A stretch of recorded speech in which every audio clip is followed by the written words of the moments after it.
prolongeons notre réflexion avec vous, Karine Jacquemart. Bonsoir. Bonsoir. Vous êtes directrice de Foodwatch. Vous œuvrez afin qu'il y ait plus de transparence dans le secteur alimentaire. Vous œuvrez à l'accès à une alimentation saine. Alors, je vous remercie de nous apporter votre regard. Donc, après cette décision des députés français, certains assurent que l'inscription dans la loi n'est pas nécessaire pour interdire le glyphosate. Pourquoi pour vous ça l'était ?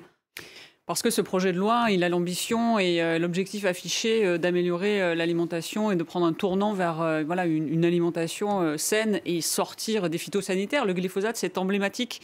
C'est la substance sur laquelle le président de la République s'est engagé à sortir d'ici 3 ans. Et bien sûr, le projet de loi est l'occasion unique de confirmer cet engagement. Donc là, c'est vraiment une occasion manquée, puisqu'on nous dit, ne vous inquiétez pas, l'engagement reste ferme. Pourquoi ne pas le mettre dans la loi? Et les gens s'inquiètent. On a plus de 200 000 personnes qui ont signé une pétition sur le site de Foodwatch avec 30 autres organisations en une dizaine de jours. Les citoyens, les consommateurs veulent être protégés. On en sait plus sur des victimes du glyphosate? Est-ce qu'on a des informations là-dessus ou pas?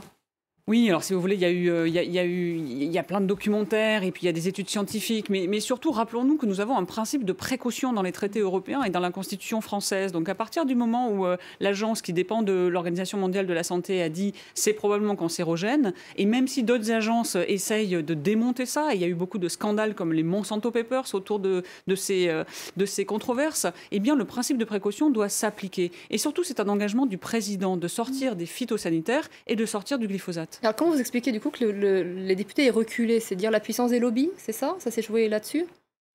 Les lobbies sont présents, ça c'est évident. On l'a vu au niveau européen. Bien déjà. sûr, les lobbies sont présents, surtout quand il y a la force d'un projet de loi. Ils sont présents sur les phytosanitaires, ils sont présents sur d'autres sujets. Par exemple, Foodwatch en avait également proposé un amendement qui a été soutenu par des députés de la majorité pour interdire la publicité ciblant les enfants pour les produits trop sucrés, trop salés, trop gras. C'est quelque chose, une mesure très efficace. Aujourd'hui, on a un enfant sur 6 en France qui souffre de surpoids ou d'obésité.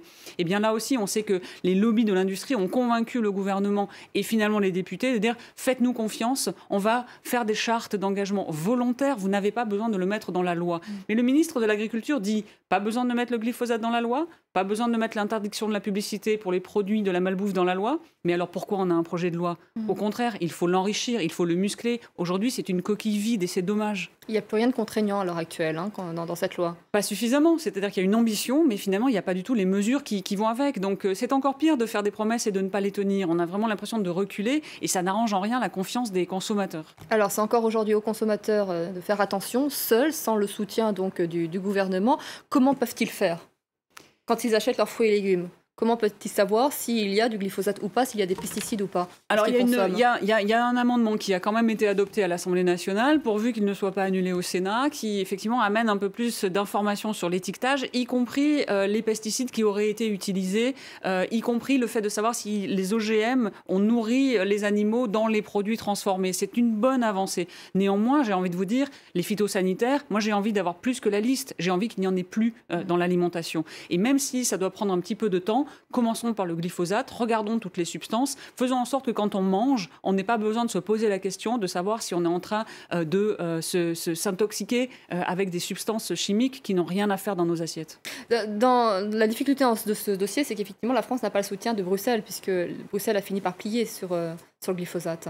Alors Bruxelles, effectivement, a plié puisque non seulement ils ont renouvelé l'autorisation du glyphosate en Europe pour 5 ans, fin 2017, mais à aucun moment il y a un engagement d'en sortir. C'est-à-dire que c'est même pas on va en sortir dans 5 ans, c'est on renouvelle pour 5 ans et on verra après. Et la France cherche à convaincre nos partenaires européens de prendre la décision de ne pas renouveler après ces 5 ans. Donc la France joue un rôle très positif de ce point de vue-là. C'est pour ça qu'on est d'autant plus surpris, un peu choqué, que cette interdiction du glyphosate ne soit pas dans le projet de loi. Ça enverrait un signal très fort et ça irait dans le sens des effets d'annonce du président.